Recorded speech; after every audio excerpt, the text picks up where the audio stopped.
다 같이 성경을 들고 일어서시기 바랍니다. 봉독해 드릴 하나님의 말씀은 요한계시록 17장 1절 말씀을 제가 봉독해 드리겠습니다. 이것은 하나님의 말씀입니다. 또 7 대접을 가진 7 천사 중 하나가 와서 내게 말하여 이르되 이리로 오라. 많은 물 위에 앉은 큰 음녀가 받을 심판을 내게 보이리라. 아멘. 네, 앉으시기 바랍니다. 오늘은 요한계시록 17장입니다. 오늘 요한계시록 17장에 큰 음녀와, 그러니까 음녀죠, 음녀. 음녀와 짐승의 비밀. 주제는 17장 이렇게 되겠습니다. 16장을 아마 4월부터 한 것 같아요. 4월, 5월, 6월, 7월. 계시록 16장을 지금 한 4개월 정도를 했는데, 16장에 여러분들이 다시 그 성경을 보시면 또 내가 들으니 생전에서 큰 음성이 나서 7 천사에게 말하되 너희는 가서 하나님의 진노의 7 대접을 땅에 쏟으라 라는 말이 나오잖아요. 그죠? 그래서 16장 1절 말씀을 가지고 제가 1시간을 기억나셔야 됩니다. 전 문맥으로 넘어가서 15장, 14장 쭉 전 문맥이 연결이 다 되는 거예요. 지금 16장 1절은. 7 대접을 땅에 쏟으라라고 하는 것은요, 그냥 7 대접만 딱 들어가서 성경을 보면은 안 됩니다. 그러니까 성경을 우리가 연구할 때 가장 중요한 기본적인 자세가 뭐냐면 내가 보고 있는 텍스트의 그것만 보는 것이 아니라 그 텍스트의 전의 문맥을 반드시 여러분들 이해를 하셔야 됩니다. 이거는 어떤 성경이든 마찬가지입니다. 어떤 성경이든. 그러니까 이제 이단과 사이비들 같은 경우에 성경 해석의 가장 위험한 방식이 뭐냐면 전 문맥과 후 문맥 같은 것들에 연관을 안 시켜요. 그냥 딱 1절이면 1절, 2절이면 2절 딱 읽어가지고 그걸 딱 집어내가지고 그걸 가지고 나름대로 소설을 쓰는 게 여러분, 그게 이단과 사이비들의 성경의 위험한 해석법입니다. 그래서 이제 구약 성경이든 신약 성경이든 우리가 성경의 어느 본문을 보든지 간에 그것만 딱 보지 마시고 이 본문이 읽는 전에 있는 문맥 있잖아요. 그 내용하고 이렇게 연결되는 거예요. 때로는 이제 전 문맥에서 어떠한 사건이 종결되고 그리고 내가 지금 읽은 그 어떤 텍스트에서 새롭게 어떤 사건이 이렇게 게시될 수가 있거든요. 그런 경우는 괜찮아요. 그런 경우는 지금 내가 읽은 이 본문의 내용을 가지고서 우리가 이제 해석을 하면 되는데 성경은 그렇지 않습니다. 그래서 이제 전문맥을 보고 그 다음에 이제 지금 있는 내가 보는 텍스트 다음에 후 문맥 있잖아요. 그죠? 그것까지 살피는 게 사실은 좋습니다. 근데 이제 이런 것들이 성경을 연구하시는 목사님들이 이런 게 훈련이 안 되고 이런 부분에 대한 지식들이 없으면 이걸 일방적으로 무시해버려요. 일방적으로 무시해버린다는 말은 뭐냐면 성경의 흐름을 이어서 가는 것이 아니라 그냥 내 나름대로 앞에 흐름을 짝뚝 잘라버리고 그냥 내가 보는 관점으로 그냥 그 텍스트를 들어가서 해석을 하는 거예요. 그래서 제가 지금도 기억납니다. 4월 달에 4개월 전이죠. 16장 1절을 읽고 첫째 시간 강의를 한번 여러분 기억이 안 나시면 유튜브에 들어가서 4월 달 첫 번째 강의를 들어보세요.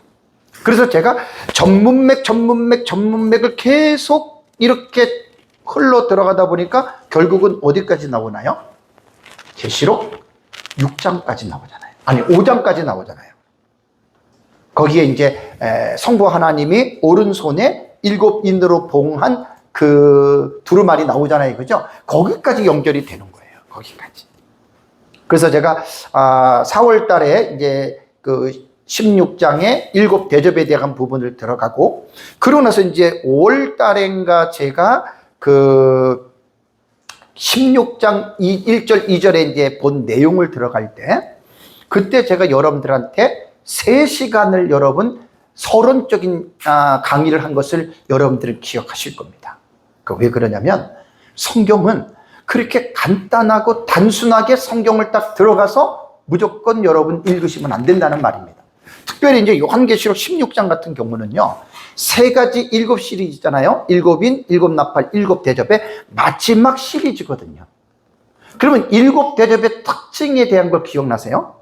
일곱 대접의 특징이 뭐냐면 하나님의 진노를 가득히 담은 재앙이고요. 그리고 이 일곱 대접으로 하나님의 진노가 마칩니다. 끝난다는 말입니다. 그러니까 사실 일곱 대접 정도, 요한계시록 16장 정도를 들어오면은요, 이미 앞에 있는 일곱 인과 일곱 나팔 시리즈에 대한 부분들을 이미 여러분들이 윤곽을 잡고 있어야 돼요. 그리고 계시록에 대한 모든 부분들을 쫙 여러분들이 이해를 하고 있어야 되고, 형식상 구조와 내용상 구조는 너무나 여러분 중요합니다.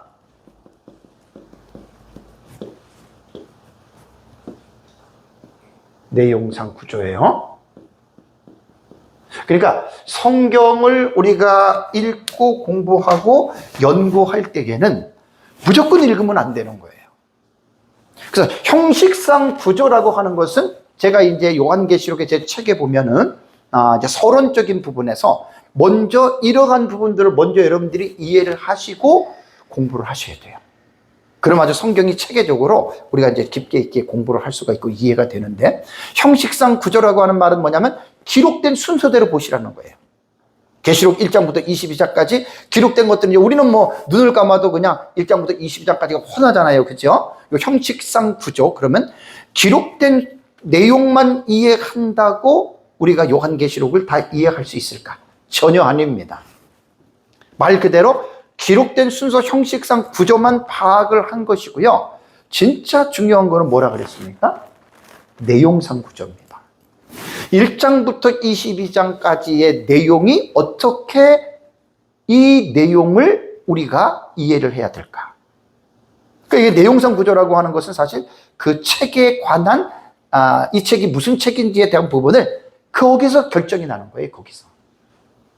그래서 이제 내용상 구조라고 하는 것은 이제 그 사건화가 되는 쪽으로 우리는 내용을 우리는 해석을 해야 되는데, 모든 사람들이 알고 있는 대로 기록된 순서대로 사건이 일어나는 게 절대로 아닙니다. 절대로. 그냥 제가 간단하게 하고 넘어갈게요.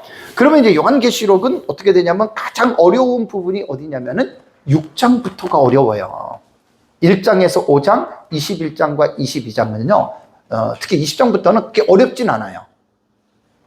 왜냐하면 그거는 뭐 내용상 구조로 볼 때 거의 이게 비슷하게 이렇게 순서적으로 일어나기 때문에 어렵지는 않는데, 요한계시록은 6장을 딱 들어오면 이제 여기서부터 머리가 아프기 시작합니다. 첫째 인을 떼고, 둘째 인을 떼고, 셋째 인을 떼고, 그러면서 이제 그 뒤에가 이제 이 내용이, 그게 사실 6장부터 19장까지가 제일 어려운 거예요. 그래서 이 부분들을 내용상 구조로, 제가 내용상 구조에서 뭘 강조했냐면 연대기적입니다. 연대기적 해석입니다. 연대기적.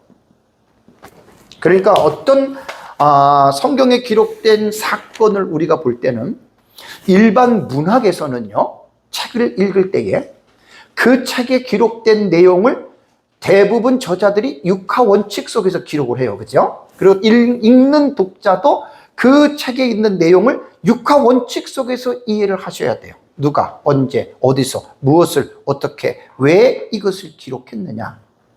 이거 가장 기본적인 거예요. 그래서 이제 요한계시록을 보면은 내용상 구조는 내용을 여러 번 하다 보면 사건이 들어가면 이 사건을 우리가 연대기적으로 우리가 정리를 해야 되잖아요. 그죠? 순서가 어떻게 될까? 순서가. 그래서 제가 3가지 사건이라고 그랬죠. 6장부터 19장까지 53가지의 사건이 그냥 여기서 일어나고 저기서 일어나고 저기서 일어나는데, 그 사건이요, 연대기적으로 딱 우리가 이것을 갖다가 해석할 수가 있어야 돼요. 이 내용상 구조니까 여기서 사실 제일 어렵고, 여기에서 요한계시록을 이해하는 결정이 나는 거예요. 전천년이든 무천년이든 세대주의든 후천년이든 간에 성경을 우리가 학문적으로 신학적으로 읽을 때 반드시 이 구조를 무시하면 안 됩니다. 그래서 결국은 그냥 저는 이렇게 연구를 하다 보니까 뭐 무천년이든 전천년이든 세대주의든 뭐 누가 이렇게 요한계시록 얘기하는 거를 들어보면 저는 어느 정도 이제 감이 와요. 이 사람은 이렇게 보는구나. 그래서 제가 2년 전에 요한계시록 독법 있잖아요. 그죠? 그 독법이라고 하는 지식이 우리가 요한계시록을 이해하는데 무엇보다도 그것 먼저 공부들을 하셔야 됩니다. 그러면 요한계시록을 가지고 뭐 나는 이렇고 저렇고 저렇고 이야기하면 어느 정도 윤곽이 다 우린 이해가 돼요. 아, 저 사람이 왜? 근데 그렇게 말하는 사람조차도 자기가 어떻게 말하는지를 모르는 사람들이 사실 허다해요. 뭐 전천년, 무천년, 뭐 세대주의 해가지고 막 그냥 요한계시록을 가지고 막 얘기를 하는데 본인 자신들도 정리가 안 된 사람들이 거의 납니다. 정리가 안 됐어요. 그냥 카더라 이것만 가지고 그냥 뭐 이건 이렇게 이야기를 하는데 계시록을 정확하게 알고 있는 사람들이 딱 그것을 객관적인 관점에서 딱 추려보면은 거의 자기 자신도 뭔지도 모르고 말하는 사람이 사실 거의 다예요. 신학자들도 주석들을 가만히 보면은 그런 분들이 있어요. 자기가 무엇을 말하는지, 여러분 이거 되게 웃긴 겁니다. 그래서 이 요한계시록 같은 경우는요, 한 가지의 관점만 배우면 그 사람 그냥 그렇게 갑니다. 한 가지의 관점만 배우면 안 돼요. 객관적으로 여러 가지의 관점과 지식을 알고 있는 사람들은 제가 지금 말씀드린 대로 구별이 되고 분별이 돼요. 근데 한 가지를 배우기도 힘든데 두 가지 배우기는 어떨까요? 더 힘들죠. 그러니까 못 배우는 거예요. 그래서 그냥 내 것만 옳다, 내가 보는 것만 옳다, 이렇게들 이야기를 여러 번 하는 겁니다. 그래서 요한계시록 독법에 대한 지식은 너무나 중요한 그 파트이기 때문에 제가 이제 책이 나오면 아마 그 책을 가지고 이제 많은 사람들이 아마 그 계시록을 연구하시는 분들이 많은 도움을 받을 겁니다. 그래서 이제 독법에 대한 지식을 가지고 봐야 되고요. 그러면 이제 16장은 제가 그래서 4개월을 했어요. 4개월을. 4시간, 그 다음에 4시간, 3시간인가 했을 거예요. 많은 시간을 들여서 이제 계시록 16장에 7대접을 했거든요. 자, 그리고 지금 이제 이번 시간에 공부하는 내용이 계시록 17장입니다. 자, 17장에 보면은요, 17장을 보면은, 우리 항상 그 17장을 들어갈 때에도 곧바로 텍스트를 여러분 들어가지 마시고, 일단은 16장에서 17장이라고 하는 구분이 딱 됐잖아요. 그죠? 근데 여기서 오해를 하시면 안 될 게, 요한계시록은 기록할 때, 신약성경과 구약성경 전체입니다. 성경을 기록할 때, 장과 절이 있었습니까? 없었습니까? 아예 없었습니다. 그러니까 어떻게 보면 이렇게 지금 16장, 17장, 18장 장을 나누는 것 자체가 어떻게 보면 좀 무의미하다라고 말할 수가 있습니다. 장을 나누는 이유는 제가 여러분들에게 계속 말씀을 드린 대로 우리가 예를 들어서 불이 섞인 유리바닷가를 이야기를 할 때 장과 절이 구분되어 있으니까 몇 장 몇 절 뒤에 있지 않느냐, 이렇게 소통하는 데서는 장과 절을 사용하는 것은 좋지만 요한계시록을 이해할 때 이것은 몇 장에서 몇 절에서 끝나고 이것은 어디서 이렇게 장과 절을 가지고 이야기를 한다면 여러분 그거는 잘못된 겁니다. 그래서 성경이 기록될 때는 장과 절이 없었습니다. 장과 절이 없었고 사건과 사건에 관한 것을 계속 꼬리를 물고 카이의 이동, 카이의 구사, 내가 보았다, 내가 들었다, 그런 것들이 1장부터 22장까지 쫙 나오는 거예요. 그래서 요한계시록을 우리가 공부할 때 왜 어렵냐면 하나의 패러그래프라 그러죠. 단락이 있잖아요. 그죠? 첫째 인이 끝나고 둘째 인이 끝나고 셋째 인이 끝나고 여섯째 인이 끝나고 일곱째 인 사이에 다른 계시가 어떻게 됩니까? 삽입이 되죠. 그러면 요한계시록을 정말 정확하게 공부를 하려면 한 단락의 사건을 정확하게 내가 이해를 하고 있어야 돼요. 그래서 퍼즐을 맞추는 걸 생각하면 돼요. 퍼즐. 제가 계시록에 72가지의 사건이 나온다 그랬잖아요. 그죠?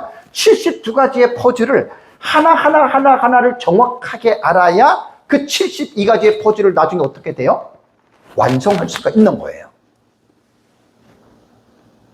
이게 그냥 섣불리 그냥 가볍게 공부를 하면 사실 요한계시록 제대로 못 깨달아요. 제가 지금 가르치고 있는 것은 요한계시록으로 말하면 이게 지금 고급 과정입니다.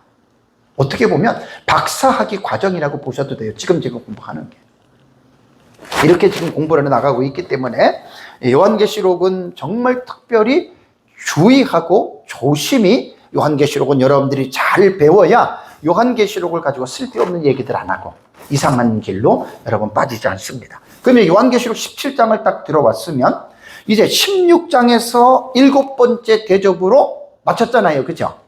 그러니까 뭐 장을 보지 않더라도 7번째 대접을 마치고 또 7대접을 가진 7천사가 또 계시가 연결이 됐잖아요. 그죠? 가히 접속사로 또 연결이 됐잖아요. 그러면 이제 여기서 17장은 제가 아까 말씀드린 대로 음료와 짐승의 비밀에 관한 것을 17장에는 계시를 하고 있는 거예요. 이것이 어떤 사건 자체가 단락이 구분이 되기는 합니다. 17장에 들어오면은. 그러면 17장을 볼 때 제가 지금 형식상 구조를 여러분들에게 말씀을 드리고 내용상 구조를 말씀을 드렸잖아요. 그러면 형식상 구조에 대해서 제 책 715페이지를 보십시오. 제 책 715페이지. 제가 이 책을 3년 전에 책을 쓸 때에는 정말 하나님의 은혜로 다 강의하고 설교하고 했던 내용들인데 지금 제가 이제 뭐 강의를 하다 보니까 내가 이제 내 책을 다시 공부를 해요. 내 책을 다시 공부를 하고 정리를 해서 제가 이제 이렇게 보면서도 야, 내가 그때 이걸 어떻게 이렇게 썼지라고 하는 참 그러한 내가 생각을 갖습니다. 그러면 여러분 거기에서 715페이지에 17장 나오잖아요. 그죠? 17장을 보면은 그 맨 위에 보면은 1절에서 18절 큰 음료와 짐승의 비밀이에요. 그 전체 단락의 제목이 그렇다는 내용입니다. 그 다음에 이제 우선 17장은요, 형식상 구조로 볼 때는 막간계시죠. 그죠? 근데 막간계시가 몇 번째 순서인 줄 아십니까? 이게 7번째입니다. 이제 우리는 쭉 공부를 했으니까 막간계시 알고, 그 다음에, 봉경, 우리는 그걸 알잖아요. 그죠? 그래서 제 몇 봉경, 제 몇 막간계시, 우리는 이렇게 이야기를 하는데, 처음 듣는 분들은 이게 뭔 소리야? 그럴 수밖에 없어요. 제 책을 보면은 쫙 나오는데 7번째 막간계시군으로는 이게 마지막입니다. 그래서 17장에서 19장이 되는 거예요. 그래서 17장을 공부할 때는 제 책에 기록된 대로 먼저 전체적인 윤곽을 먼저 보세요. 그 다음에 18장이 큰 성 바벨론의 멸망에 관한 내용이고요. 다음에 19장이 어린 양의 혼인잔치의 예고와 아마겟돈 전쟁으로 이것이 제7막간계시가 3장이 맞춰지는 거예요. 그리고 이제 20장으로 넘어가면 봉경군이 되죠. 봉경군. 그러니까 계시록 16장도 봉경군입니다. 왜냐하면 7대접 시리즈를 다뤘기 때문에 3가지 7 시리즈를 봉경군이라고 이야기를 했고 그 나머지 삽입된 계시들을 막간계시라 그랬죠. 삽입계시라 그랬죠. 그죠? 그러니까 그런 차원에서 17장을 먼저 여러분들이 전체적인 윤곽을 잡고 그렇다면 17장을 딱 들어와서는 형식상 구조로 볼 때 이것이 7막간계시에 해당된다 그러고 관주 474번 그 밑에를 보십시오. 474번. 그 밑에를 잘 여러분들이 읽어보시면 이제는 이제 가르칠 때에는 이것을 하나하나 가르치는데 이거 시간이 꽤 걸립니다. 여러분들은 이제 다 공부를 하셨기 때문에 제가 이제 쭉 읽으면 여러분들은 이것은 다 이해가 되는 내용입니다. 그러니까 7막간계시는요, 그 전에가 16장이 봉경계시로는 9번째 위치합니다. 그래서 제9 봉경계시 다음에 이 사건이 나오는 거예요. 17장이. 그러면 이 사건이 나오는데 제1, 제9 봉경계시에서 7대접의 계시는요, 하나님의 진노를 가득히 담은 그 계시로서 그것으로서 하나님의 진노가 맞춰진다 그랬잖아요. 그죠? 그럼 여기서 우리는 뭘 생각해야 되냐면 16장 7번째 대접으로 이 세상이 심판을 받잖아요. 그럼 심판을 받는다라고 하는 것은 어떻게 보면 하나님의 심판이 맞춰졌다고 봐야 되는 거예요. 그러면 하나님의 심판이 맞춰졌으니까 이것으로 사실 계시록이 끝나야 되지 않는가라는 생각을 할 수가 있는데 17장을 딱 넘어오면은 이제 큰 음녀에 대한 내용이 지금 나온다는 말이에요. 왜 그럴까? 그래서 형식상 구조와 내용상 구조를 알아야 돼요. 이거를 모르면 사람들은 어떻게 생각하냐면 16장에서 이 세상 지구가 7번째 대접으로 멸망을 하고 그 다음에 음녀에 대한 또 이 사실이 나오는 것으로 사람들은 기본적으로 그렇게들 생각하고 있다는 말이에요. 그러니까 그건 뭐냐면 내용상 구조를 몰라서 그런 거예요. 그래서 여기서 여러분들이 그 내용을 잘 읽어보시면은요, 잘 읽어보시면은 6장에서 지금 17장까지가 우리가 그 성경 해석하는 데에 우리의 그 신학적 기초가 뭐라 그랬습니까? 한 일회에 우리는 신학적 기초를 갖추고 있어요. 그러니까 계시록을 공부할 때도 무조건 가르치지 마시고 요한계시록을 우리가 이해하기 위해서는 구약 성경에 다니엘서 9장 24절에서 27절에 기록된 71회의 계시를 먼저 공부하셔야 돼요. 71회의 계시를 먼저 공부를 하면 나머지 한 일회가 예수님의 재림 직전에 일어나는 것으로 여러분 우리는 성경을 알고 있잖아요. 그 나머지 한 일회가 우리는 하루를 1년으로 계산해서 7년으로 보거든요. 세대주의자가 말하는 7년 대환란과 우리 역사적 전천년 입장에서 말하는 7년의 환란은 틀은 같지만 내용은 많이 다릅니다. 여러분 이거 분명하게 이해하고 계셔야 됩니다. 이거를 모르는 사람들은 한 일회를 얘기하면 세대주의 전천년이라고 거의 다가 그렇게들 평가를 하는데 여러분 그거 아닙니다. 또 제가 높아지면서 얘기를 하면 이게 초대교회 교부들이 성경 해석법이잖아요. 그죠? 한일의 해석법은. 거기까지 올라가야 되는 거예요. 그래서 이거를 모르는 사람들에게는 이 71회를 가르쳐야 되는데 이거 결코 쉽지 않아요. 근데 이렇게 여러분들이 체계적으로 이 부분들을 분명하게 여러분들이 가르치셔야 됩니다. 가르치셔야 되고요. 그러고 나서 이제 71회가 우리가 이제 신학적 기초죠. 이게 신학적 기초. 성경을 이해하고 해석할 때는요, 기초가 없이 성경을 해석할 수 없습니다. 반드시 요한계시록은 71회 계시가 우리의 신학적 기초라고 하는 것을 염두에 두고, 그러면 한일회가 나오는데 이 한일회를 우리는 어떻게 본다고요? 요한계시록 6장에서 19장에 사건이 요 한일회에 일어난다라고 하는 이제 그러한 말입니다. 그래서 이제 이 한일회에 대한 계시를 볼 때 이제 정말 이거는요 너무너무 중요한 거예요. 한일회가 7년이잖아요.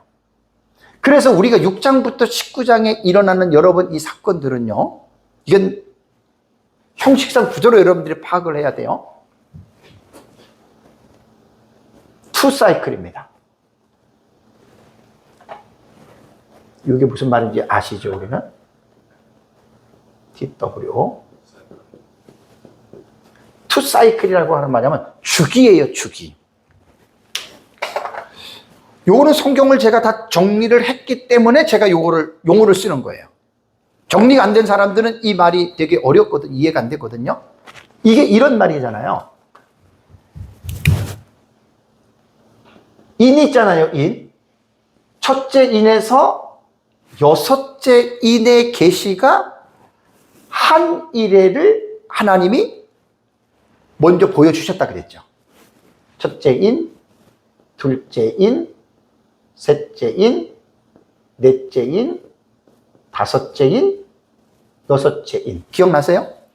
요게 6장에 나온단 말이에요, 6장에. 그러니까 요한계시록 6장에는 첫째 인에서 여섯째 인이 나오는데 그 내용을 쫙 해석하다 보니까 한 일회간에 일어나는 사건들을 인으로 보여줄 때는 하나님이 대략적으로 보여준 거예요. 왜냐하면 6장부터 19장까지 제가 나중에 추가해서 52가지 사건이라고 그랬잖아요. 그죠? 요 52가지의 사건을 하나님이 한 일의 기간 동안에 일어나게 하시는데 요 한 일의 기간 동안에 일어나는데 첫 번째 6장의 6번째 인으로 하나님이 한 번 대충 딱 한 일회를 하나님이 보여주신 거예요. 그러나서 이제 7장에 들어가면은 14만 4천과 흰옷 입은 큰 무리는 삽경이에요. 삽입계시예요. 막간계시의 내용은 이제 그 두 증인과 예비처라고 말씀을 드렸죠. 그죠? 그러나서 이제 7번째 인이 뭡니까? 7번째 인이. 7번째 인이 7 나팔로 전개가 되고 7번째 나팔이 7 대접으로 전개가 되잖아요. 그러니까 보면은요, 8장부터 시작해서 16장까지가 일단은요. 8장부터 시작해서 16장까지가 나팔을 볼 때는 어떻게 된다 그랬어요? 첫째 나팔, 둘째 나팔, 셋째 나팔, 넷째 나팔, 그 다음에 요것이 이제 절반으로 되면 다섯째 나팔, 여섯째 나팔, 그 다음에 요 끝으로 보면 일곱째 나팔이 여기에 위치됐다가 일곱 번째 나팔이 뭐지요? 일곱 대접이죠. 그죠? 네. 이거는 진짜 처음 듣는 사람은 무슨 말인지 전혀 이해가 안 돼. 그러면 요게 지금 뭐냐면은요, 투 사이클이라고 하는 의미가 첫째 인에서 여섯째 인까지를 하나님이 먼저 한 이래를 쫙 보여주신 거예요. 한 일의 기간 동안에 이러한 굵직한 사건들이 인으로 일어난다라고 보여주신 다음에 그 다음에 하나님이 재차 두 번째로 보여주시는 일곱 번째 인이 일곱 나팔과 일곱 대접이 일곱 번째 인에 예속이 되어져 있잖아요. 그 나머지가 8장부터 16장까지의 사건이 보면은 이 순서를 딱 보면은 한 일회를 재정계라고 하는 거예요. 재정계. 다시 정계를 하는데, 그렇다면 이거는 어떻게 여러분들이 이해를 하셔야 되냐면, 여섯째 인을 가지고 하나에서 여섯 번째 인 가지고 한 일회를 볼 때는 한 일회가 듬성듬성 나타나잖아요. 그죠? 한 일회가 뭐 요것밖에 안 나타나 그런 정도잖아요. 그죠? 그러니까 제가 그때 이제 이거는 비유로 할 수밖에 없어요. 자, 운동장을 한 바퀴를 뛰었어요. 한 바퀴를 돌았는데 처음에는 막 뛰느라고 정신이 없었어. 그래가지고 막 뛰긴 뛰었는데 그 운동장 주변을 자세하게 내가 관찰을 못했어요. 나 대충만 본 거예요. 그리고 다시 내가 운동장을 또 어떻게 해요? 또 돌아요. 이번에는 돌면서 대충 봤던 것들을 어떻게 해요? 그 사이를 두 번째 돌면서는 내가 여기 옆에 이게 있었고 그 두 바퀴를 딱 돌고 나니까 어떻게 해요? 결론은 이 운동장 주변이 이렇게 됐구나라고 하는 결론을 내리는 거예요. 요한계시록은요. 사실 이렇게 표현하는 것은 저밖에 없습니다. 이 자랑을 내는 게 아니라 이거는 우리가 민 목사님한테 배운 게 이게 이렇게 제가 쉽게 표현하는 거예요. 이거는 진짜 이렇게 표현하기가 힘들어요. 제가 연구하면서 발견한 게 결론은 이거예요. 그래서 여섯 번째 인까지는 한 일회를 하나님께서 전체적으로 하나님께서 보여주시고 그 다음에 이제 그 한 일에 또 이런 사건들이 일어나잖아요. 일곱 나팔, 일곱 대접이 일어나잖아요. 자, 그럼 이것만 일어납니까? 막간계시 9이 있잖아요. 그죠? 그래서 요한계시록 6장부터 19장이 이 내용들로 가득 채워지면서 19장까지 가면은 어떻게 됩니까? 한 일회가 확실하게 꽉 차게 한 일회에 이런 사건이 이렇게 일어나는구나라고 하는 우리가 결론을 내리는 거예요. 사실 이렇게 정리하기까지는 되게 많은 저는 10년 걸렸어요. 10년. 제가. 매 목사님한테 배운 거 가지고 그냥 사건만 가지고 이야기를 하는 것은 진작에 몇 개월 만에 제가 배워가지고 그렇게 말하면 연구할 필요가 전혀 없었어요. 계속 연구하다 보니까 이제 제가 성경을 연구하는 제 스타일이 있거든요. 제 스타일이. 오늘도 내가 강의하는 게 주경신학적으로 제가 강의를 하는 거예요. 언어가 상당히 약해요. 언어가 상당히 약하지만 그래도 틀은 내가 주회식으로 제가 지금 강의를 하는 겁니다. 목사님들이 주의 설교를 한다는 거는 되게 어렵습니다. 안 해본 사람은 못합니다. 주의 설교는. 많은 시행착오를 겪어야 되고 그 제 강의가 이제 제 책으로 할 때는 쉽게 말하면 주회적인 강의가 되는 거예요. 이거는 계속 목사님들이 연구하셔야 돼요. 또 계속 설교를 이렇게 성경을 읽으면서 해 나가셔야 돼요. 그렇지 않으면 사실 주의 설교 못해요. 제목 설교나 강해 설교나 뭐 예화 설교나 주제 설교는 할 수 있어도 주의 설교는 기본적으로 실력이 필요하잖아요. 원어에 대한 기본적인 실력. 저도 원어 잘 몰라요. 그래서 계속 제가 지금 발버둥 치면서 성경을 연구하면서 지금 그렇게 나가는 거예요. 그래서 이제 성경을 볼 때 우리가 지금 한 일에 대한 것들은요, 이 형식상 구조와 내용상 구조에서 이런 여러분 결과가 도출이 된 거예요. 이걸 모르면 이거 이해가 안 돼요. 이해가 안 돼요. 참 오랜 시간 동안 여기서 제가 공부를 했어요. 지금 11년이잖아요. 그죠? 이 서울, 얘가 여기서 강의한 지가 11년째, 서울에서만. 이게 다 기본적인 것들을 얼마나 많이 공부를 했습니까? 그러다가 나중에 이제 이 지식이 정리가 된 거예요, 지금 사실은. 이게. 한송이 국화꽃이 피기까지 봄부터 서쪽 새는 울었나 보다. 하루아침에 국화꽃이 팡긋 피는 게 아니잖아요. 참, 좀 하나님의 은혜로 제가 이 계시록을 연구를 하면서 정말 여기만 거의 집중했습니다, 10년 동안. 그러다가 마지막 내리는 결론이 이렇게 아주 간략하게 제가 딱 설명을 하는 거예요. 간략하게. 근데 기본적인 지식이 없는 분들은 저 사람 지금 뭔 말 하는 거야? 그럴 수밖에 없어요, 이거는. 뭐, 이걸 어떻게 여러분 이해가 되겠습니까? 저 사람 뭔 말 하는 거야? 그러죠. 이미 총 지금 정리할. 그런데 이제 여러분, 오늘 지금 16장에서 사실은 사건적으로 볼 때는 16장에서 여러분 사실 끝나는 거예요. 그러면 17장과 18장과 19장은 도대체 뭐냐? 17장, 18장, 19장은 내용상 구조로 볼 때는 이 세 장에 있는 내용들은 한 일의 속에서 일어나는 사건들입니다, 여러분. 일어나는 사실들이란 말이에요. 이걸 잘 이해를 하셔야 돼요. 그래서 6장부터 19장까지는 전체가 포함이 되지만 사건으로 볼 때는 16장에서 사실은 딱 두 번째 한일에 대한 내용이 일곱 번째 대접에서 딱 끝나는 거예요. 그리고 이제 17, 18, 18장은 지구가 멸망하고 일어나는 게 아니고, 그래서 이거를 내가 막간계시라고 했잖아요. 막간계시. 그래서 17장은 큰 음녀와 짐승의 비밀이니까 적그리스도의 출현이 언제 일어납니까? 한일회가 시작되면서 일어나잖아요. 그죠? 적그리스도, 거짓 선지자, 음녀. 이 17장과 여러분, 이 17장은요, 사건으로 들어가면 여기에서 들어가는 거예요. 적그리스도와 거짓 선지자, 음녀가 시작될 때 17장은 여기 들어가는 거, 18장은 뭡니까? 이 세상이 멸망하는 거잖아요. 한일회 끝나고 멸망하는 거예요. 19장은 어디로 들어가느냐? 두 가지 사건 나오죠. 19장은 어린 양의 혼인잔치에 대한 예고죠. 어린 양의 혼인잔치는 이쪽으로 들어갑니다. 그 다음에 19장에 예수님 그 백마 타고 내려오잖아요. 그거는 여섯 번째 대접, 여기에 해당되는 거예요.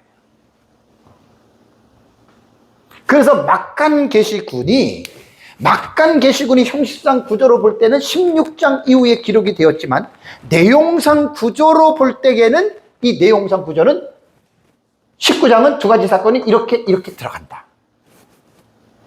이렇게 여러분 요한계시록을 우리가 기본적으로 이렇게 보는 것입니다. 그렇다면 우리는 뭘 하나 생각해야 되냐면, 왜 하나님께서는 순서를 뒤죽박죽 했을까? 내가 이런 거는 몇몇 사람한테 들었어요. 좀 기록된 순서대로 그냥 왔다 갔다 도치 안 되고 그냥 순서대로 그냥 1, 2, 3, 4, 5, 6, 7, 1, 2, 3, 4 이렇게 쓰면 얼마나 좋았을까?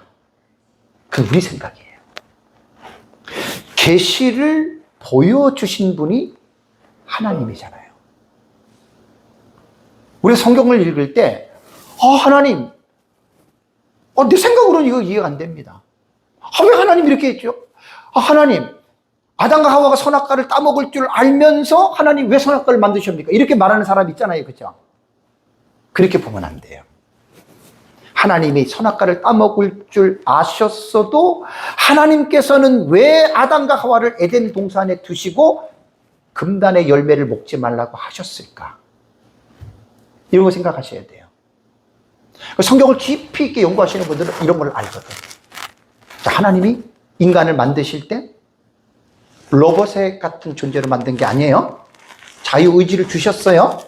최대한 대로 하나님이 피조물을 만드실 때 인간만큼 정말 그렇게 독특하고 귀하게 만든 피조물이 없어요. 그래서 사람을 만들 때는 하나님이 자기 모양과 자기 형상대로 만들었다 그랬잖아요. 인간 창조는 하나님의 최고의 걸작품입니다.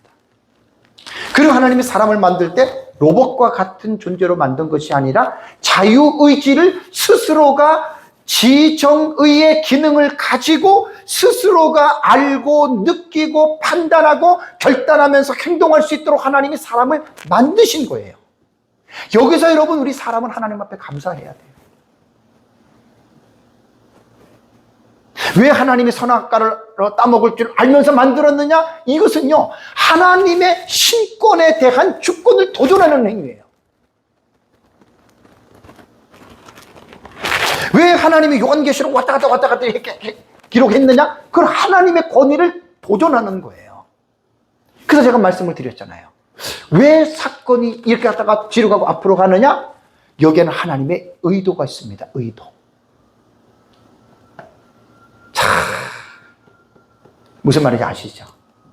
왜 하나님이 6번째의 대접으로 지구가 멸망을 했는데 왜 하나님께서 삽입계시에 14만 4천과 신옷 입은 큰 무리를 하나님이 그 사이에다 집어넣으셨을까? 제가 다 강의했던 거예요. 제 책을 보면 나와요. 제가 한 70%는 완성을 했어요. 그 사이사이를 이어가는 고리를 제가 기도하면서 나름대로 그것을 하나님의 의도를 제 나름대로 해가지고 제가 한 70%는 여러분 했는데 아직 100%는 안 됐어요. 제가 왜 여러분 이런 생각을 했냐면 무천년의 주석가들의 요한계시록 주석은요, 그레고리 빌이나 그 다음에 데이비드 온이나 그 다음에 이필창 교수 같은 경우나 저한테도 이제 있는 무천년의 그 학자들의 주석이 많은데 그 사람들의 주석을 보면은요, 학문적으로 대단히 깊어요. 우리랑은 안 맞아도 텍스트를 해석해가는 그 방식이 나는 너무나 부러웠어요. 무천년 학자에 비해서 전천년 학자들은 사실 조금 부족한 게 있는데, 물론 로버트 마우스나 그랜트 오스본 같은 전천년주의자들의 주석을 부흥과 개혁사에서 나온 거 사보세요. 대단합니다. 그런데 조금 부러움이 갔어요. 그렇다고 제가 전천년을 그만두고 무천년으로 전향할 수는 없잖아요. 그러니까 제가 연구하는 사람 입장에서 나도 이렇게 합리적이고 신학적이고 이해할 수 있는 나도 글을 써야 되지 않겠느냐. 그러니까 민 목사님들 배울 때 우리는 이것만 배웠잖아요. 그죠? 사건만. 그죠? 이 사건 뒤에 일어나는 게 왜 일어나는지 우린 그건 전혀 몰랐잖아요. 지금도 모르세요. 그래서 제가 연구를 하면서 그거를 하나님이 감동을 주셔서 깨닫게 해서 내가 70% 정도까지는 그 사건들을 이어가는 스토리를 제가 말을 했고 여러분들한테 다 강의를 했습니다. 왜 지구가 멸망하고 나서 왜 14만 4천이 갑자기 나오느냐? 14만 4천은 해석은 다 달라요. 우리는 두중인으로 보잖아요. 그러면 이 세상이 멸망하는데 하나님께서 14만 4천을 주신 것은 그래서 내가 마지막 시대에 내 택한 백성들을 위해서 내가 14만 4천의 두중인을 세울 것이다. 이러면 조금 이해가 되잖아요. 그죠? 이걸 만들어야 되는 거예요. 근데 이거 잘못 만들면 안 만들면 못합니다. 소설을 쓰게 돼요. 소설. 그래서 성경 전체를 깊이 있게 알지 못하면 릴레이로 이런 사건들을 이어나가지를 못해요. 아주 회개망측한 논리를 가지고 말하는 경우가 있기 때문에 정말 여러분 조심하세요. 성경 전체적인 측면으로 여기 뭐가 있냐면요, 요한계시록은 요한계시록만 가지고 해석이 안 됩니다. 명심하셔야 됩니다. 요한계시록은 성경 전체적인 맥락 속에서 요한계시록을 해석을 해야지, 성경의 전체적인 맥락과 흐름을 무시하고 요한계시록 안에만 들어가서 요한계시록을 해석하는 사람들은 안 맞습니다. 절대로 안 맞습니다.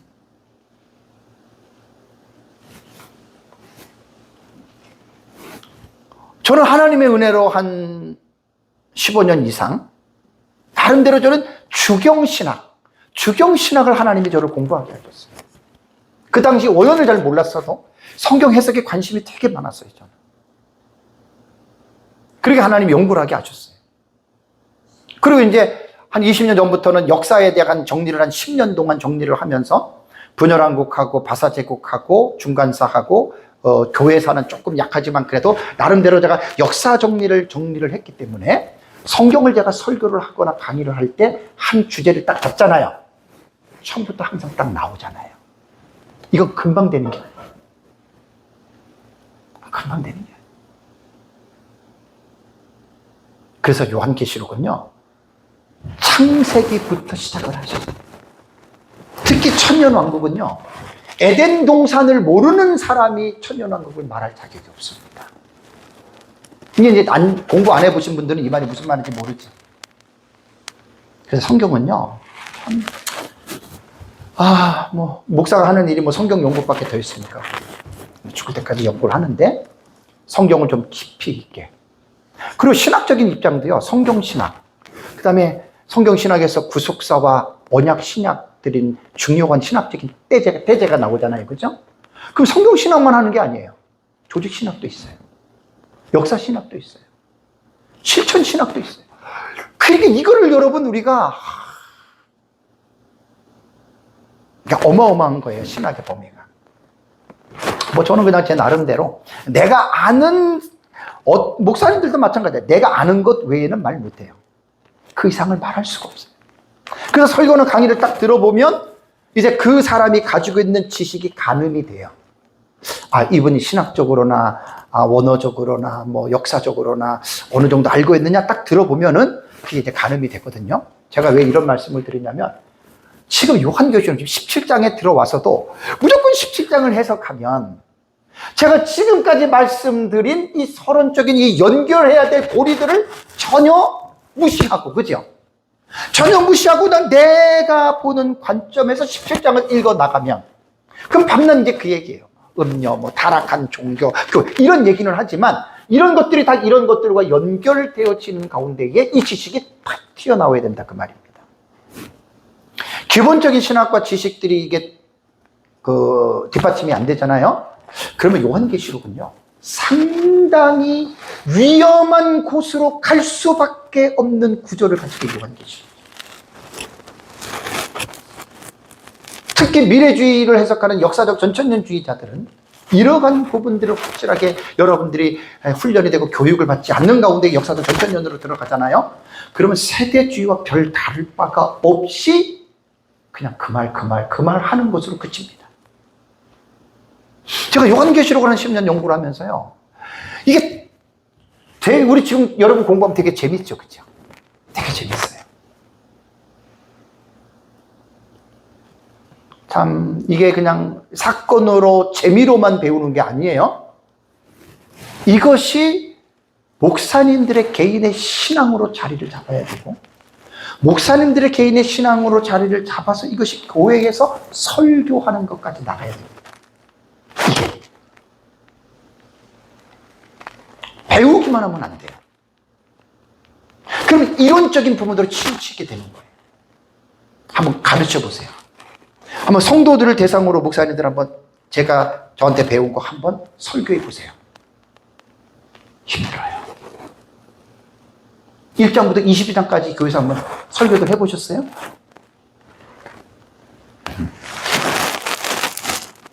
저는 특별한 은혜로 우리 교회에서 1년씩 2번을 했어요.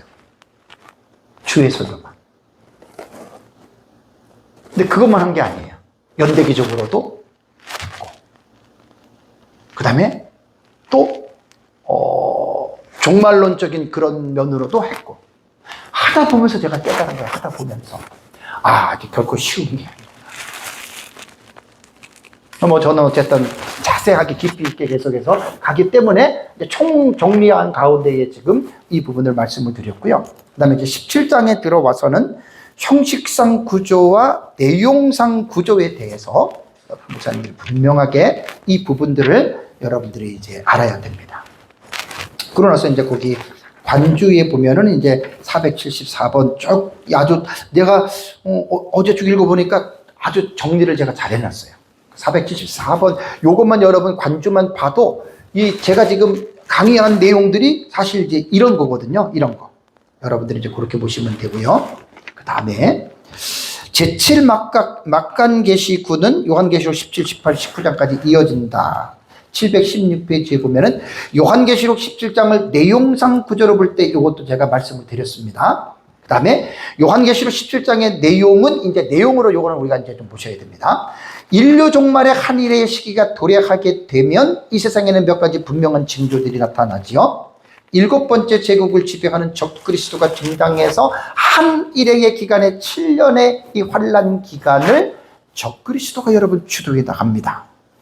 그렇다면 요한계시록 오늘 공부할 17장에 나오는 음녀는 그 다음에 짐승에 대한 이 존재는 어떻게 되느냐. 그래서 제가 음녀와 짐승의 비밀이라고 17장에 제목을 붙였는데요. 음녀는 헬라어로 포르네입니다. 포르네. 그러니까 우리가 여러분 설교할 때 가장 기본이 뭔지 아십니까? 가장 기본이 본문을 읽었으면 본문의 단어를 먼저 설명을 하는 것이 이게 기본입니다. 제가 이재철 목사님 한 달 전쯤인가 봤는데 이 목사님들이 이 이상한 설교를 하는 가장 그 중요한 첫 번째 원인이 뭐냐? 성경의 낱말을 연구하지 않는다는 거예요. 상당히 저는 항상 설교할 때 대부분 어려운 낱말은 제가 그 낱말 풀이를 하는데, 근데 여러분 중요한 게 뭔지 아세요?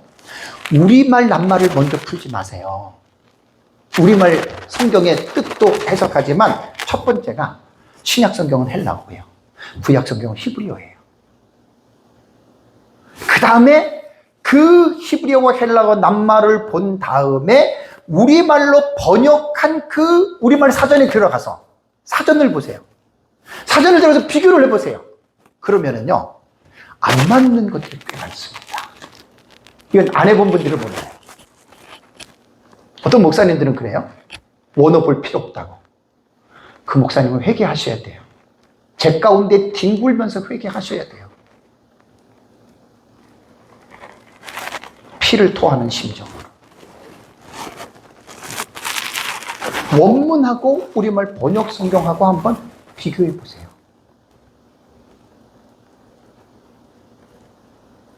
목사님들이 이것 들으면 저한테 돌 던질 거예요. 해보세요. 한두 군데가 아닙니다. 한두 군데가 아닙니다.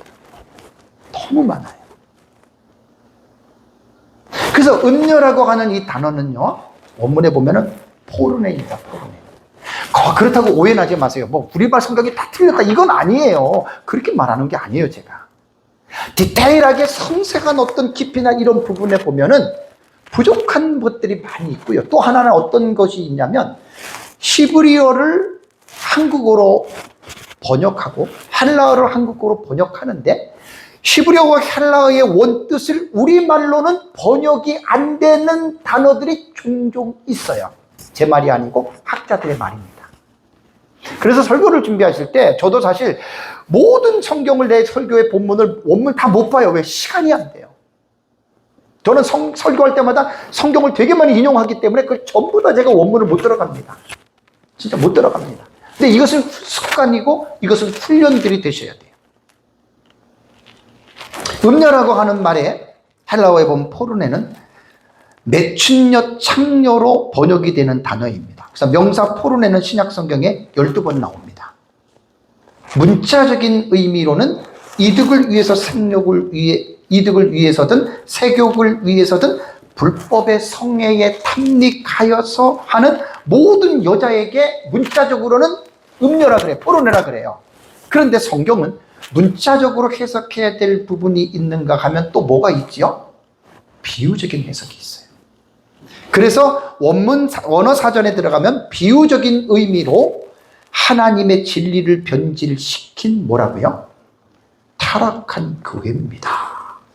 그러면 계시록 17장에 7 대접을 가진 7 천사 중 하나가 내게서 말하되 이리로 오라 많은 무리에 앉은 큰 음녀가 받을 심판을 내게 보이리라고 하는 이 음녀 포르네는 문자적으로 해석해야 될 부분이 아니지요. 그죠? 이거는 비유적으로 해석을 해야 되는 거예요. 비유적인 의미예요. 그래서 제 책에 보면은 하나님의 진리, 하나님의 말씀을 변질시킨 타락한 교회라는 말입니다.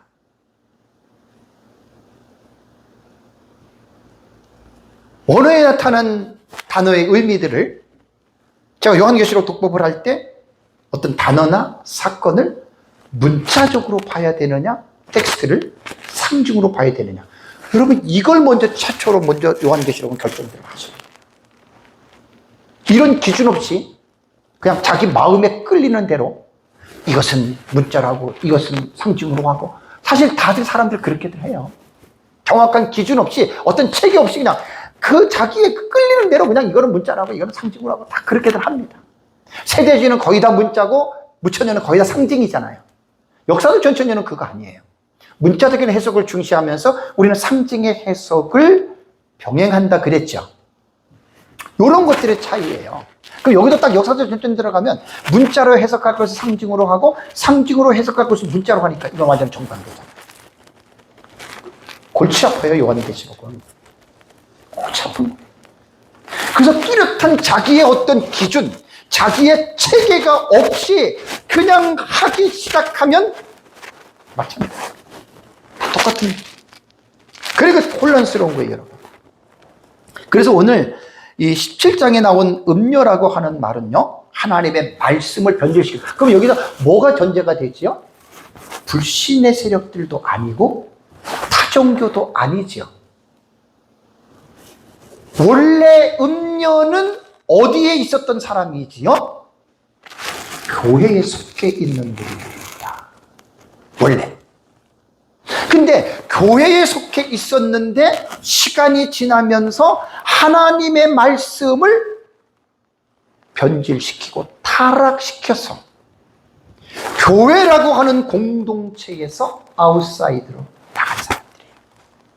이단도 사이비도 다 여러분 여기에 들어갑니다.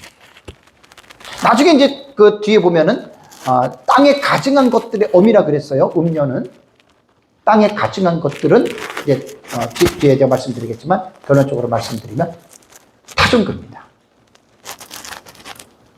이게 이제 나중에 하나의 거대한 연합체를 만듭니다. 그 연합체를 왜 만드는 줄 아세요? 하나님의 교회를 밝히는. 그러니까 오늘 계시록 17장은요, 여러분이 음료에 대한 것들은 이제 계속해서 제가 뒤에 말씀을 드리겠지만 깊이 있게 목사님들이 마음속에서 인식을 하셔요. 근데 이게 신학적인 지식이 없으면 이런 것들을 여러분 이렇게 인식하기가 되게 힘듭니다. 그래서 이제 성경을 보면은요, 이 음료는요, 예수님 재림 직전에요. 예수님 재림 직전에 무천년주의자들도 대환란을 인정하는데 그 대환란은 예수님 재림 직전에 대환란이 있을 것이다. 우리처럼 기간을 두진 않아요. 왜냐하면 성경에 분명히 예수님 재림하시기 직전에 이 세상에 큰 환란이 있다라고 구약도 신약도 그 부분을 여러분 말하고 있습니다. 분명히 말하고 있습니다.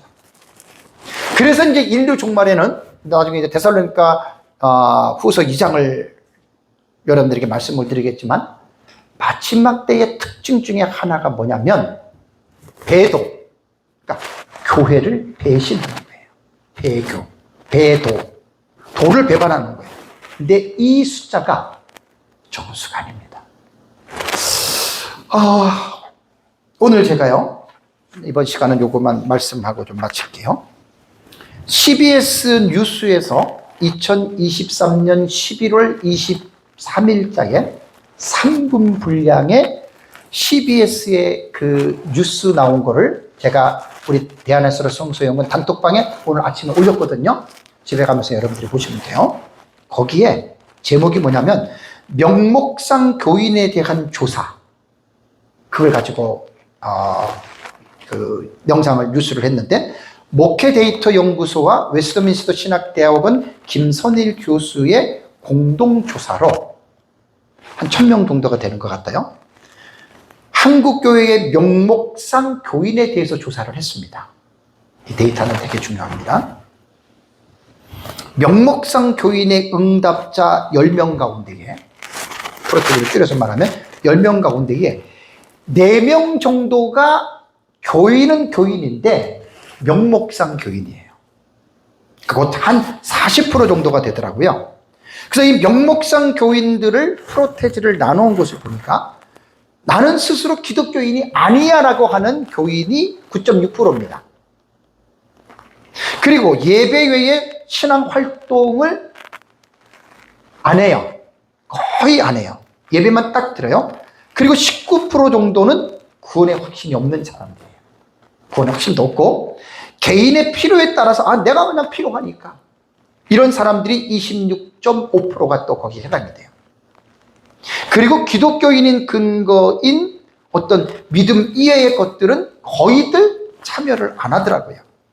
그리고 이 명목상 교인의 주일 출석률을 데이터를 낸 것을 보니까 매주 명목상 교인인데 매주 출석하는 사람은 49.1%입니다. 그래도 매주는 가는 사람들이 한 반 정도는 되고요. 한 달에 2번에서 3번 정도 가는 사람은 한 7.9%예요. 그 다음에 한 달에 딱 한 번 가는 사람들이 11%입니다. 그러니까 거의 예배를 드리러 가기는 가는데 그것도 그냥 매주 가는 것도 아니고 그러면서 이제 이렇게 가는데 이런 사람들이 예배 외에는 거의 교회 활동에 참석하지 않는다라는 것이 나왔고요. 그리고 이제 명목상 교인이 차지하고 있는 비율에서 나타난 통계를 보니까 연령이 어느 연령대가 제일 많느냐? 20대입니다. 여러분 지금 한국이 얼마나 심각한 줄 아세요? 우리가 불과 한 10년 전, 15년 전에만 해도 미국 교회, 유럽 교회를 볼 때 젊은이들이 빠져나갔다 그랬잖아요. 여러분 그게 오늘의 한국 교회 현실이 벌써 돼버렸습니다. 웬만한 교회 100명 되는 이런 교회들도 주일학교 거의 없어요. 중고등도 많지 않아요. 청년도 많지 않아요. 제가 어제 혼신 예배를 드리러 갔던 교회가 한 150명, 200명 되는 교회인데 주일학교 학생이 10명 정도밖에 안 된대요. 중고등 학생들도 그래요. 와, 여러분 이거 심각하지 않습니까? 여름 성경학교 하는 교회가 얼마나 됩니까? 거의 없잖아요. 큰 교회는. 그러니까 지금 20대 명목상 교인 중에서 20대가 거의 많은 숫자를 차지한다라고 하는 말은 그만큼 아래로 내려가면 내려갈수록 신앙생활을 잘 살아간다. 너무나 충격입니다. 그 다음에 기혼자보다는 미혼자가 많아요. 그래서 결혼하면은 그래도 이제 교회는 좀 나오고 하는데 이제 미혼자들이 많고요. 그 다음에 또 재밌는 게 뭐냐면 직분. CBS 방송으로 말하면 직분이 낮을수록 많대요. 그러니까 이 직분을 수직으로 세워놓은 거예요. 장로, 권사, 안수집사, 서례집사 이렇게 해서 직분이 낮을수록 명목상 교인들이 더 많다라고 하는 말을 했습니다. 그리고 제가 그 다음에 나오는 이 뉴스에서 나오는 데이터를 보고 깜짝 놀란 게 이거는 명목상 교인만 말한 거예요. 근데 한국 기독교 안에서 가나안 교회 알아요? 가나안 교회? 가나안 교인 아세요? 아시죠? 심각합니다. 가나안 성도라 그래요. 이렇게 읽는 거 아시죠? 히브리어처럼. 안 나가 성도. 교회를 안 나가 성도가요. 와, 세상에. 27%가 되더라고요. 그래서 그 김선일 교수가 하는 말이 뭐냐면 명목상 교인하고 가난한 성도하고 합치니까 57%가 돼요. 여러분 지금 한국 교회 기독교인 인구가 얼마인 줄 아십니까? 한국 교회 기독교인 인구 600만도 안 돼요. 600만도. 어떤 사람은 지금도 1000만 얘기를 하는데 그분은 참 20년 전에 그 사고를 아직도 20년이 지나간 걸 모르고 사는 사람이에요. 600만 안 됩니다. 600만으로 칩시다. 인구조사를 통해서 기독교인이라고 말하는 사람들 600만으로 친다면 거기에서 가난한 성도까지 포함이 되면 57%고 60% 정도가 교회를 다니기는 다니는데 25%는 아예 안 나가고, 그죠? 자기 나가고 싶으면 이렇게 되고, 나머지는 나가긴 나가는데 명목상 교인으로 그렇게 살아간다는 말입니다. 이게 오늘날 한국교회 여러분 현재 모습이에요. 그러면서 이선일 교수가 뭐라고 김선일 교수가 얘기를 했냐면, 명목상 교인을 방치하면, 이 명목상 교인은 그래도 한 달에 한 번 정도 한 47%는 교회 나오잖아요. 나머지는 안 나오고. 근데 명목상 교인들을 가만히 방치해 두면 이 명목상 교인은 가나안 교회 성도가 될 가능성이 가장 많고, 가나안 교회 성도가 안 되면 아예 교회를 떠나는 게 되는 거예요. 600만에서 60% 정도가 이미 확신을 갖지 못한 성도인데 40%인데,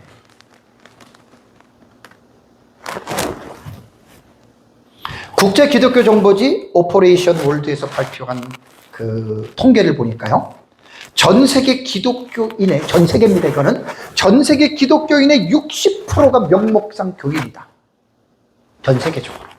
여러분, 이거 진짜 심각한 겁니다, 지금. 그 다음에 국제 로잔 대회에서는 뭐 44%로 추산을 했다 그래요. 44%, 60% 중간 지점이면은 50%가 넘는다는 거 아닙니까? 그죠? 55%가. 미국에서 2022년 통계 자료를 볼 때 66.7%가 명목상 교인이다. 미국은 그렇게 발표를 했어요. 1억 명 이상이 될 거 아니에요. 그죠? 미국은. 66.7%니까 정말 리얼 크리스찬들은 그렇게 많지 않다는 이야기입니다. 자, 그렇다면 음료에 대한 여러분, 이제 이 오늘 공부가 이런 것과 다 여러분 지금 관계가 있는 거예요. 지금 이런 것과. 단순히 그냥 이 공부만 하는 게 아니라 전체적인 윤곽과 이걸 봐야 되는 거예요. 그래서 예수님이 재림하시기 직전에 데살로니가 후서 2장에 보면은 많은 사람들이 교회를 떠나잖아요. 이런 것들이 지금 계속 지금 징조를 보이고 있는 거예요. 그러다가 탁 떠납니다. 이거 한 3분의 1 정도로 보시면 될 것 같아요. 심각하잖아요. 이 계시록 17장은 여러분, 음료에 대한 것은요, 완전히 이건 종교적인 분야입니다. 지금 종교. 그러니까 적그리스도와 거짓 선지자는 정치적인 분야의 인물이고요. 음료는 종교적인 분야예요. 우산이들이 17장을 잘 공부를 하셔야 돼요. 그래서 이런 것들을 보면서 어쨌든 지금 이제 이 음료에 대해서는 뭐 이제 다음 시간하고 또 오후에 1시간 정도 해서 제가 하는 데까지 제가 이렇게 하는 걸로 하겠습니다. 목사님들 어쨌든 제 책을 잘 읽고, 제가 정말 그때 하나님 은혜로 연구할 때 다 써놓은 거기 때문에 하나하나 여러분들이 깊이 있게 보셔야 돼요. 깊이 있게. 그래서 음료에 대한 부분들을 잘 이해하시고 또 그렇게 잘 준비하는 삶을 살아가시기 바랍니다. 잠깐 쉬겠습니다.